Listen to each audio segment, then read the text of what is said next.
मित्र ने एक प्रश्न पूछा है। मैं नहीं बताऊंगा आज किस बारे में पूछा है, परंतु हाँ, तंत्र से संबंधित है। तो आज के लिए आपके लिए एक नया विषय है, समझ लीजिए। तो सभी लोगों से एक रिक्वेस्ट है कि आप चैनल से नए जुड़े हुए हैं तो चैनल को सब्सक्राइब कर लें, लाइक कमेंट शेयर कीजिए और आप बेल आइकन को ऑल पर सेट कर दीजिए ताकि हमारे सारे नए अपडेट, हमारे चैनल से जुड़ी हुई समस्त जानकारी आपको सबसे पहले मिल जाए। तो चलिए शुरू कर लेते हैं मातंगी महाकाली की आराधना और उसके बाद चर्चा। जय मुंडेश्वरी, बोल बम। नमोस्तुते महामाये मातंगी मुंडेश्वरी, सर्व कष्ट हरे देवी, भक्ति मुक्ति प्रदायिनी, धर्मारण्ये स्थिता देवी, हृदयारण्ये संस्थिता, रक्ष रक्ष महादेवी मोक्षलोद्धारिणी, धर्मारण्ये तीर्थस्थाने संस्थिता भवतारिणी, दुष्ट कर्णाटकी धाता श्यामला रूप धारिणी, मोड़जनहा वंदिता मातंगी, मोड़पदे कृपा करो, सिद्धि बुद्धि प्रदे देवी, अष्टादश भुज धारिणी। देखिए मित्रों, हमारे भारतीय देश में, भारतीय संस्कृति में अधिकतर लोग चमत्कार, अंधविश्वास के बीच में झूलते पाए गए हैं। चमत्कारों की ये धरती है, अवश्य है, परंतु यहाँ अंधविश्वास की भी कमी नहीं है। अब आप कहेंगे कि मैंने शुरुआत में यह बात क्यों कह दी, आप तो स्वयं भगत हैं, फिर आप ऐसी बातें कर रहे हैं। तो देखिए, भगत होना और चमत्कारों पर विश्वास करना एक अलग बात है, परंतु उससे जुड़ी हुई कई समस्याएं हैं जो अंधविश्वास को लेकर के व्याप्त है। ऐसा नहीं कि तंत्र सिर्फ भारत में होता है, अन्य जगह नहीं होता, सिर्फ हिंदू संस्कृति में होता। अन्य जो भी पंथ है, जिन्हें हम पंथ कहते हैं, संप्रदाय कहते हैं, वहाँ नहीं होता, होता है। उसके सटीक उदाहरण है, आप देखेंगे कि कई जगह पर कई तरह के तंत्र होते हैं। पाश्चात्य विधियाँ बहुत ज़्यादा प्रचलित हैं। जो पढ़े लिखे अपने आप को मानते हैं वो पाश्चात्य विधियों में जाते हैं। यानी कि आँख पे पट्टी विदेशी कपड़े से बांध ली जाए तो आप आध्यात्मिक कहलाते, लेकिन अगर आपने भगवा रंग से आँख पे पट्टी बांध ली तो आप अंधविश्वासी हो जाते। तो यह तो मान्यता और सोच की बात है। तो चलिए इससे इतर हम कुछ अलग बात कर लेते। तो मैं जो कह रहा था कि ये तंत्र का देश है, मंत्रों का देश है, चमत्कारों का देश है। तो लोग उस पर विश्वास करते हैं और जब कोई समस्या होती है तो अन्य तांत्रिकों के पास जाते हैं, मांत्रिकों के पास जाते हैं और कुछ चाहते हैं कि हमारे जीवन में जो कुछ हो रहा है वो ठीक हो जाए।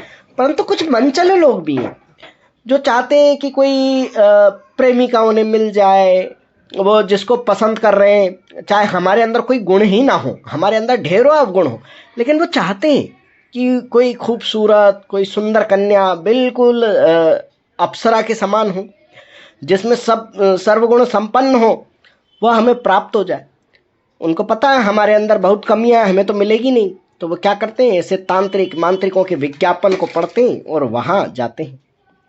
अब ऐसे में वहां लिखा होता है कि भूत प्रेत उतारे जाते हैं, प्रेम विवाह कराए जाते हैं, लड़कियां पटा के दी जाती हैं। इस तरह की भाषाओं का उपयोग वहाँ होता है जो कि अपने आप में हास्यास्पद होती है, परंतु जवान जो बच्चे हैं वो फंस जाते हैं और कई बार कई तरह के पढ़े लिखे समझदार लोग जो अपने आप को ढिंढोरा पीटते हैं वो भी फंस जाते हैं।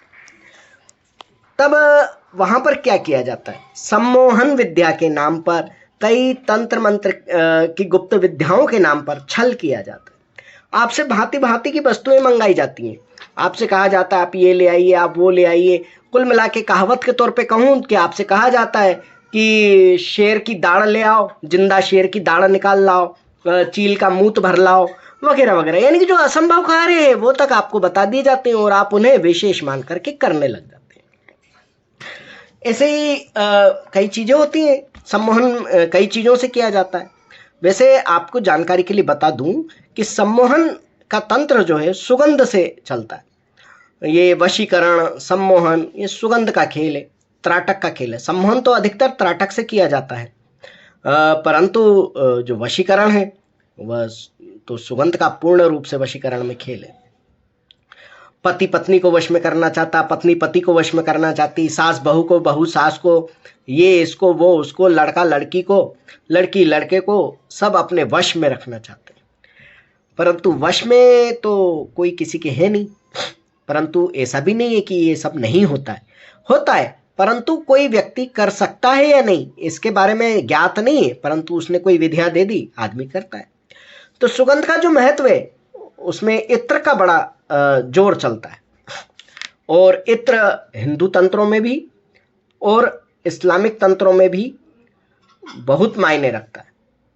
ऐसे ही इत्रों की अगर बात की जाए तो तंत्र में सम्मोहन वशीकरण में मोगरा, केवड़ा और गुलाब बहुत ज़्यादा तीव्र गति से काम करते हैं। और वैसे तो सुगंध किसी भी चीज़ की हो, सुगंध तो बहुत ही जो कहते हैं खींचती है, आकर्षित करती है। तो आजकल परफ्यूम का ज़माना आ गया है, सेंट जिसको बोलते हैं, सेंटेड चीज़ें, केमिकल चीज़ें, परंतु पुष्प का जो इत्र होता है, पुष्प सार जिसको कहते हैं, पराग से के द्वारा भौरे आदि जो जिसका रस पीते हैं, वो एक विधि के द्वारा व्यक्ति जब उसको इकट्ठा करते हैं तो उससे इत्र बनाया जाता है और उसका काम होता है। तो चूंकि अब लोगों को इन बारे में काफ़ी चीज़ें पता चल चुकी हैं, तो कई बार क्या होता है, तंत्र मंत्र के नाम पे कई प्रकार के पुष्प आपसे सम्मोहन और वशीकरण विधि के लिए मंगाए जाते हैं। ऐसा ही एक पुष्प है, विचित्र पुष्प, जिसका अस्तित्व भारत की भूमि पर तो नहीं है, विदेशी धरती से आपको बहुत ज़्यादा प्रभावित करने के लिए कहा जाता है कि आप लेकर के आइए। आप लेकर के जाते हैं, बहुत महंगे दामों पर खरीदते हैं, क्योंकि उसका भारत की धरती पर अस्तित्व नहीं है।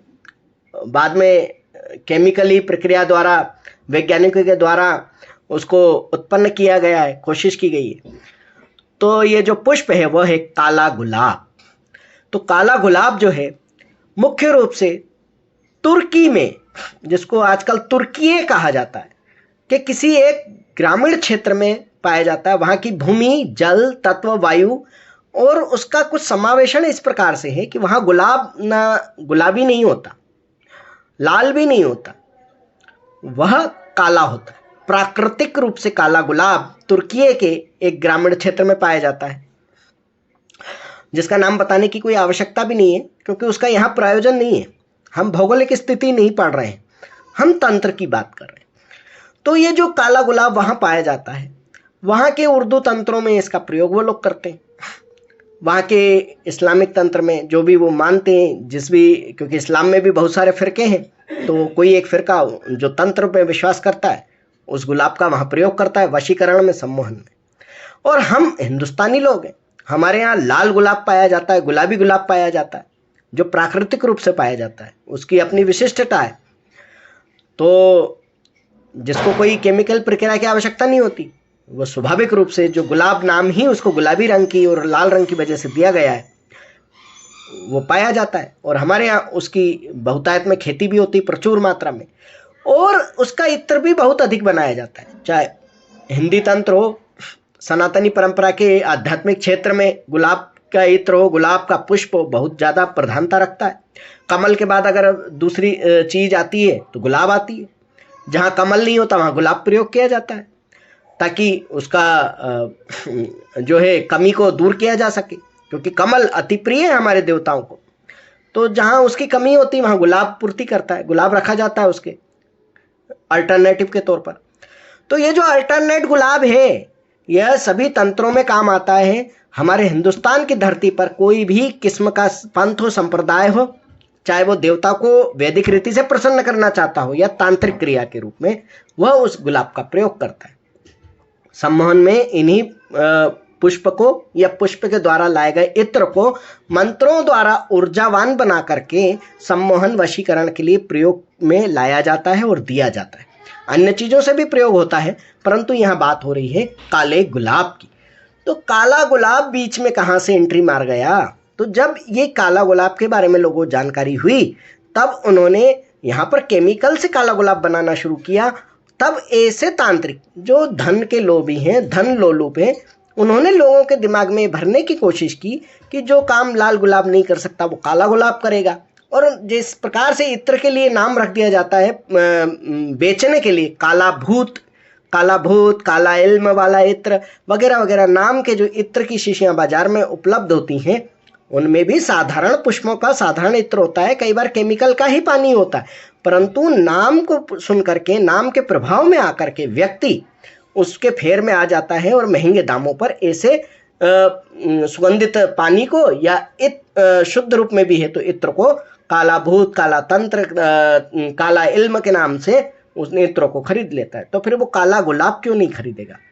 उसे ऐसा लगता है कि हमें जिस किसी व्यक्ति ने काला गुलाब का सुझाव दिया है वह बहुत ही बड़ा जानकार है, बहुत ही बड़ा तपस्वी है या योगी है या बहुत बड़ा फकीर है, बहुत बड़ा तांत्रिक मांत्रिक है, जो हमारे लिए बहुत विशेष कार्य कर देगा, जबकि वही कार्य सामान्य गुलाब कर सकता है। तो काला गुलाब का हमारे धरती पर कोई अस्तित्व है नहीं, यानी भारतीय धरती पर, भारतीय भूमि पर।